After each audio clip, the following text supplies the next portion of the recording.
Good evening, I'm Jeff Kulikowski. Christie is off tonight. Like many aging Northeast cities, Syracuse has a lead problem. Chipping paint, a main culprit, but in August, the city reported a small sample size of city drinking water that had come back with elevated levels of lead. Later tests of the same home showing normalized levels. Joining me in studio now, Syracuse Mayor Ben Walsh to talk a little bit more about this. Mayor, thanks for joining us. Really appreciate it. Happy to be on, Jeff. An important topic. Yeah, it happens to be National Lead Poisoning Prevention Week, so it's a good chance to get caught up on all of this. Let's start with those water tests. What are those latest results showing you as they've supposedly normalized? Yeah, so as you mentioned, we tested earlier this year. So right now, the EPA requires us to test every 6 months, so twice a year.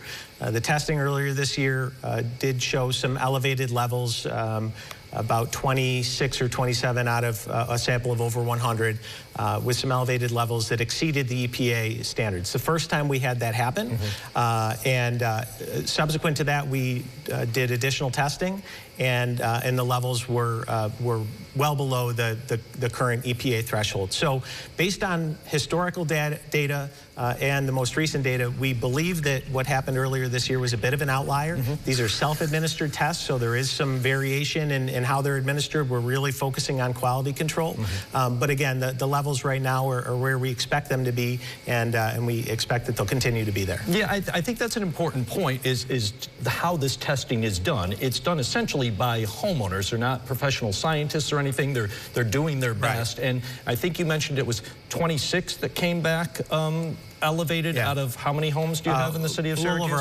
Oh boy, thousands. Tens of thousands. Yeah. Right. Yeah. So I mean, I think that's important to illustrate. Right. And just in the most recent testing, it was literally 6 out of that sample size of over 100. So again, much more consistent with what we've seen historically. So that I have to ask you, there are a few groups out, even some of the press and at the national level, who are essentially comparing Syracuse water with that of Flint, Michigan, which is arguably, I think many people know, it's probably the highest profile case of a city facing a crisis of lead in their water. Yeah. How fair is it to put Syracuse and Flint basically in the same sentence? Well, it's just not supported by the data, by the facts. And so just a couple things. First, I want to start with lead is a really serious issue. We've spent a lot of time focusing on the risks around lead paint exposure, which are much higher than lead water exposure. And no amount of lead is safe. And so it's important to start there and understand that those that are concerned about it have reason to be concerned about lead as a poison. Right. That being said, Flint and Syracuse, some big differences. Number one of the things that triggered Flint's crisis was they literally switched their water supply from Lake Huron, one of the Great Lakes, to the Flint River. Our water source is Skaneateles Lake. It continues to be Skaneateles Lake. We know one of the purest lakes in all of the country. And on that note, when the water that's coming from Skaneateles Lake is free of lead, the water going through our water mains is free of lead. The exposure happens for properties that have lead service lines that basically take the water from the main to the house. Another reason we're different from Flint is because a lot of our services, a significant percentage in the city, do not have lead services. So when we really narrow it down, for those that have lead services, what are the risk mitigators? Number one, we treat our water with something called orthophosphate that reduces corrosion in the pipes and limits the amount of lead that leaches into the water. This has been the case for 100 years.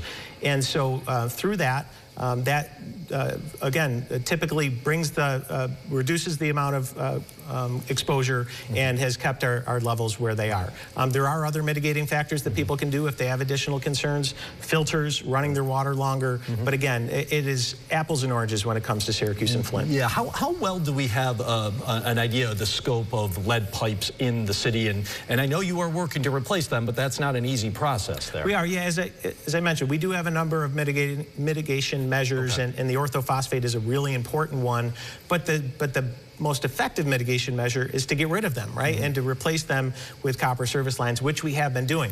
The good news is, thanks to some significant state and federal funding, we're in a position to do more than we've ever been able to do. So We know of about 14,000 lead service lines. There could be more. Okay. Next year, so we're doing further investigation. We've published a map on our website, SEER.gov/water, where city residents can go. They can click on their property and see what data they have, what type of service they have, or if it's unknown, they can upload pictures and help us to identify it.